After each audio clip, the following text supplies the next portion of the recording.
India மற்றும் இந்தோனேஷியாவுடன் America முக்கிய வர்த்தக அணுகல் ஒப்பந்தங்களை செய்துள்ளதாக அந்நாட்டு அதிபர் டொனால்டு டிரம்ப் தெரிவித்துள்ளார்.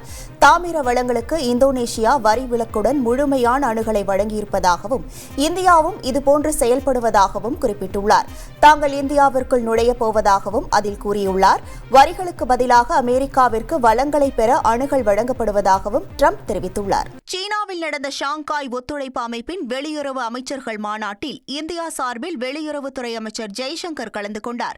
கல்வான் பள்ளத்தாக்கு மோதலுக்கு பிறகு 6 ஆண்டுகளுக்கு பின் முதல் முறையாக சீன அதிபர் ஜி ஜின்பிங்கை சந்தித்த அவர் இருதரப்பு உறவு குறித்து பேச்சுவார்த்தை நடத்தியுள்ளார்.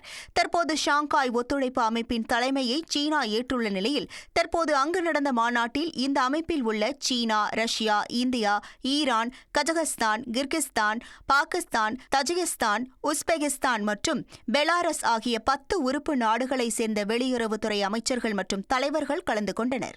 ட்ரெண்ட ஃப்ரெண்ட் ஆக்கிக்கோங்க. தந்தி டிவியின் சப்ஸ்கிரைபர்ஸ் அண்ட் ஃபாலோவர்ஸ் குடும்பத்துல நீங்களும் இணையுங்க.